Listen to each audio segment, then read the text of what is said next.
Former Vikings captain Jack Brewer opens up about witnessing Minnesota's Somali elite amid fraud revelations. Former Minnesota Viking and University of Minnesota football player Jack Brewer said he's seen high-end business involving the elite Somali population in Minnesota up close. In the process, he witnessed a demographic and class transformation in his home state. You go to one of them, and they have Bentley and Maserati dealerships in Minnesota. I know because I've done business with them, and I've been endorsed by them as an athlete, Brewer told Fox News Digital. Now, you go in there, and some of their main customers are these Somali fraudsters buying high-end cars in a state that gets 4 months of sunlight and decent weather. They're driving around sports cars like you would see in Beverly Hills or South Beach, Miami, all off the back of the American taxpayer. Images of empty daycare centers have become a sudden cultural flashpoint across the nation. Minnesota is embroiled in a growing scandal after revelations that potentially billions in taxpayer dollars were distributed fraudulently through members of the state's Somali population. Brewer recalls the moment he began to see that reality take shape, when the Somali population began to suddenly boom across his state 28 years ago. He witnessed this as a husband to a Muslim-American legal immigrant. I have been in Minnesota a long time. My wife was born and raised there, from a family of immigrants that came from the Middle East, came to America. Assimilated, and not just assimilated, but actually made me more patriotic, Brewer said. I saw Somalians coming there in droves. They had their own section of town and slowly started taking over the city of Minneapolis. The Somali population in Minneapolis and St. Paul grew significantly starting in the early to mid-1990s, driven by refugees fleeing Somalia's civil war, with substantial numbers arriving after 1991 and continuing through the 2000s. The collapse of Somalia's government in 1991 led to widespread conflict, forcing millions to flee the country. At the time, Brewer was just a child in Grapevine, Texas. By the time he transferred from SMU to the University of Minnesota, the Somali population was estimated at approximately 15,000 people, according to the Minnesota State Demographic Center. By the time Brewer joined the Minnesota Vikings in 2002, at least 5,123 Minnesota students reported speaking Somali as their primary language at home, according to the National Institutes of Health. Over the years, Brewer, as a pro athlete with endorsements, witnessed the transactions involving local Somali immigrants who were attaining wealth.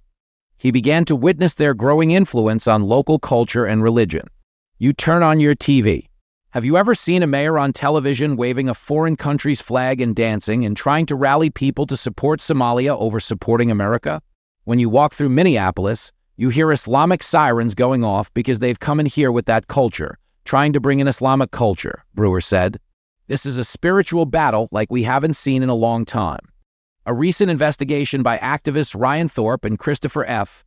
Rufo found that federal counterterrorism sources confirmed millions in funds for Minnesota's Medicaid Housing Stabilization Services program. Feeding Our Future and other state-sponsored organizations were sent to Somalia, and that the terrorist group Al-Shabaab may have obtained that cash. Approximately 40% of households in Somalia get remittances from abroad.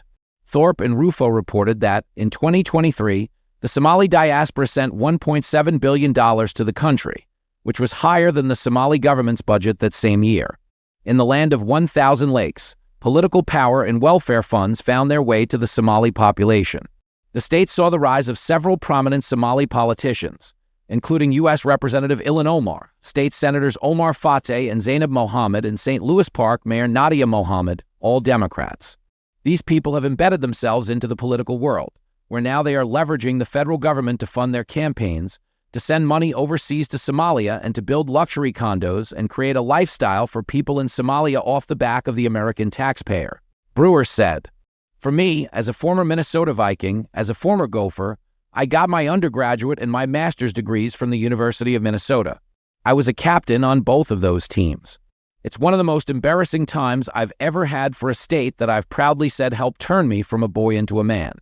Brewer, a business owner, added that he's moved many of his assets out of the state in recent years.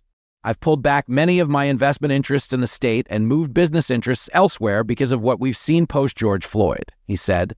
Somali residents previously told Fox News Digital they are angered the entire community has been saddled with what they say is an unfair reputation, blaming a small minority of fraudsters and criminals for the negative attention against the entire group. Somalis in Minnesota are hardworking folks. Many of them work 2 jobs, and yet about 75% are still poor. Council on American Islamic Relations, CARE, Minnesota Executive Director Jelani Hussein previously told Fox News Digital. There are entrepreneurs, successful restaurants, people in trucking, IT, and even corporate America making significant changes. But those positive stories don't get much attention. About 36% of Somali Minnesotans lived below the poverty line from 2019 to 2023, more than triple the U.S. poverty rate of 11.1%, according to Minnesota Compass, a statewide data project. Somali-headed households reported a median income of around $43,600 during that period, far below the national median of $78,538.